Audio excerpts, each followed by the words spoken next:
My presentation will be, I will probably cut it back a little bit because I had the idea of presenting two cases, one of the Lucerne schools in Belgium, in Flanders, and the second case would be the Swallow, a basic school in Gambia, which has nothing to do with Hizmet.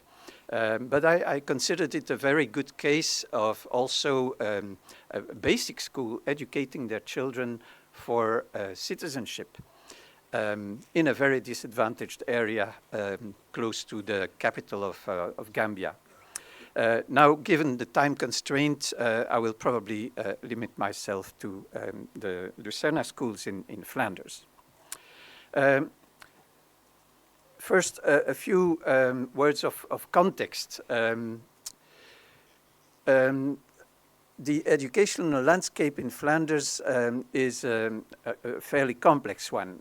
Belgium, as a federal country, has a decentralized system of education, but fundamentally has freedom of education, which means that anybody wanting to set up a school can erect a school conditional upon a few basic conditions.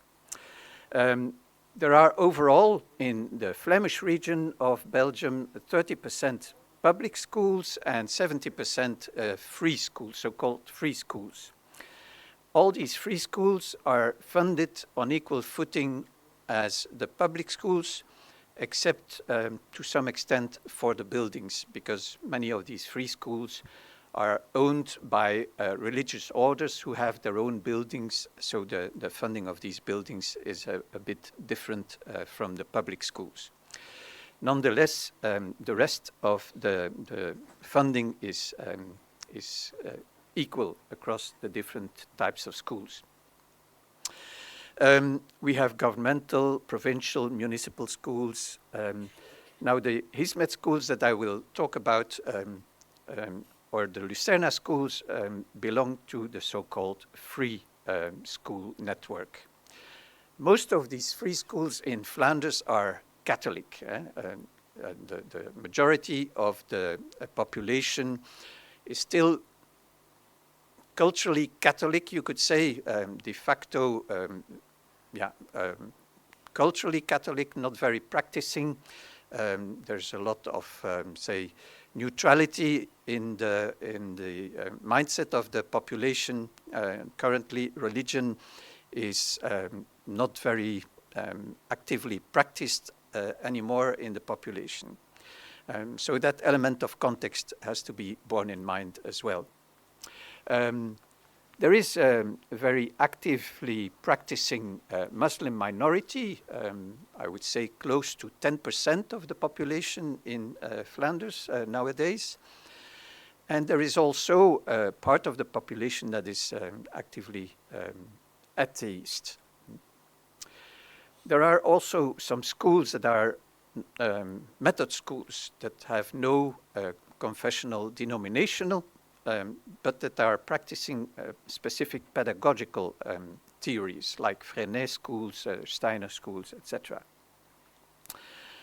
The parents have a free choice of schools. In principle, this allows the parents to select a school that matches their faith or philosophical affiliation.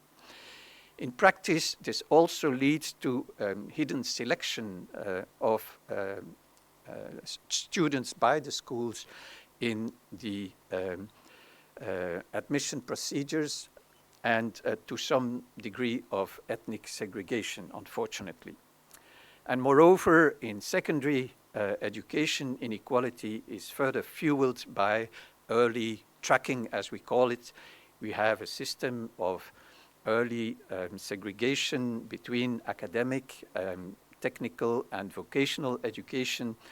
And due to language barriers and prejudice and so on, many students from an immigrant background end up in the Flemish education system in the vocational tracks of secondary education, which is the vocational track is less valued and is generally of lower quality than the academic track. That is important as a context because Lucerna schools were created by the Turkish community, mainly the Hizmet community in Flanders, as a reaction to that situation of feeling to some extent discriminated against with their children, their adolescents. They felt that their children could do better. They were more ambitious and wanted to demonstrate that their children could perform as well as the average, say, native students. They wanted to maintain as many of them in the academic track in secondary school. And investing additional resources in their children through the support of the community was a means of the Lucerna schools to provide extra quality education for their children.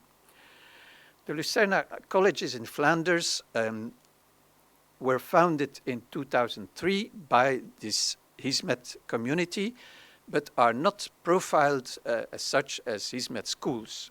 You must bear in mind that in Flanders, the Muslim community is a minority, and if you would profile yourself as a Muslim school to begin with, and moreover as a Hizmet school, that would be seen as a label, a specific label that would lead to additional forms of segregation. And moreover, the Hizmet schools or the Hizmet founded schools wanted to also attract students from native Belgian origin to have a more mixed population in their schools, to desegregate wherever possible, so as to have to benefit from the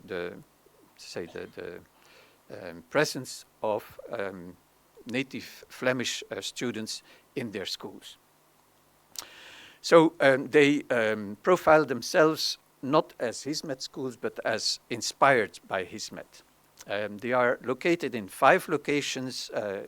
They have basic and secondary divisions.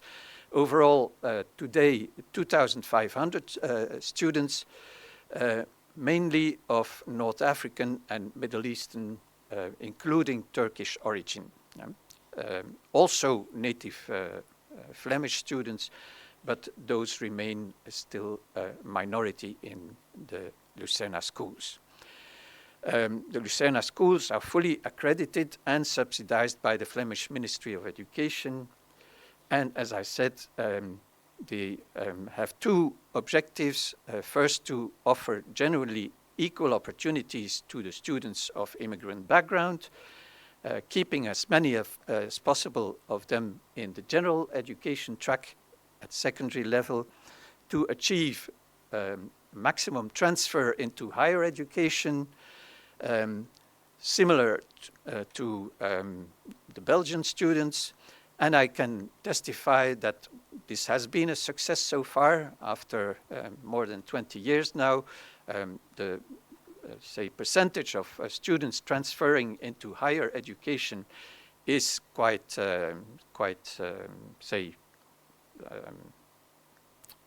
comparable to the average native population, and the success rate in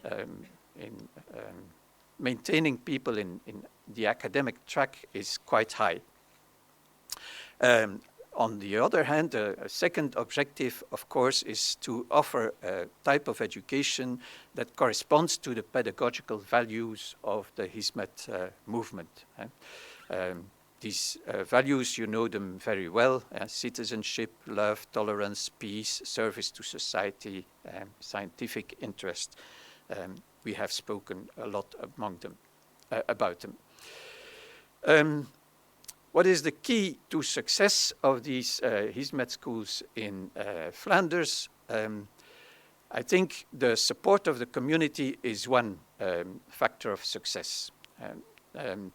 unlike many other schools that simply make use of the government resources, these schools, Lucerna schools, make use of government's resources plus a very strong support of their own community. They have, to begin with, a multicultural team of teachers. Multicultural team means that they have teachers from their own community. So they have role models for their students of immigrant origin, which is very important.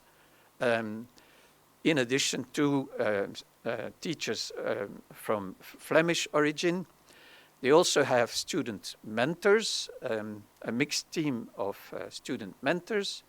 They have peer tutoring mechanisms by alumni from the colleges and by the stronger students from the upper grades of secondary school. They are quite demanding in terms of parental commitment. Parents, for example, come to the school on regularly on Sunday mornings to, say, make arrangements about parental, say, commitments concerning, for example, language spoken at home, making sure that the students also have leisure activities in Dutch to make sure that they have other opportunities to acquire the local language than just within the school buildings and within the curriculum, etc. Participation in after-school activities to enrich the cultural background of schools. All these things are shared with the parents.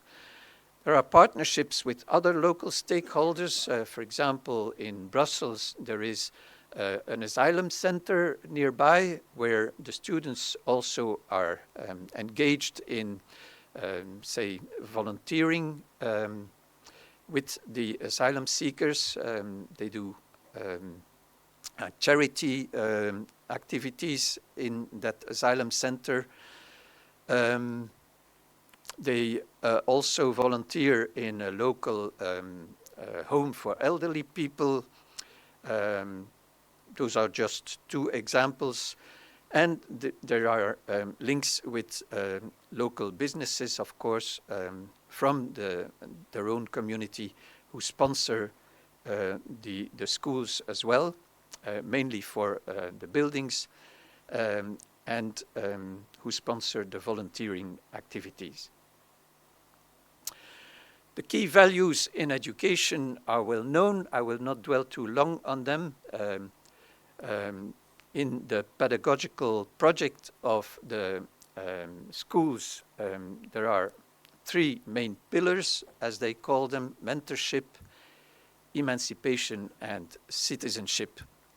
And citizenship then translates into that set of values that you see in the word clouds on the right-hand side of the slide, a set of values nurtured through curricular and extracurricular activities. The curricular activities include religious as well as moral education. Now, I did not explicitly mention yet that the school profiled itself as a free non-confessional school. Actually, I should say it is a multi-confessional school. A non-confessional school in Flanders is a school that is obliged to offer whatever course of religion or moral education that the parents are asking for. So a free confessional school is one that has one confessional denomination and offers just one course of religion or moral education. A non-confessional school offers whatever the parents are asking for. So in Lucerna schools, they offer Islam, but they also offer Catholic education, sometimes Orthodox education, whatever people ask for. Moral education is also permanently offered. Apart from religious and moral education, they also offer citizenship education. They have a specific curriculum for citizenship education that is fairly unique in Lucerne. And it is built around projects linked with extracurricular activities. And I should add a third element, the learning culture, which is very much based on cooperative learning. Students do not learn individually, they learn cooperatively, and they learn together, they help each other in learning. As regards extracurricular activities, I already mentioned a few elements. There are excursions to meet with other cultures and worldviews. They have also solidarity projects in the schools, for example, around support to UNICEF for the Gaza children, support to the asylum center nearby. At the time of the earthquakes in Turkey and in Morocco, support was organized by the school students, and they did voluntary, or they do voluntary work in a home for elderly people. Okay, this is a very quick view of what Lucerne schools stand for. I will skip the swallow due to time.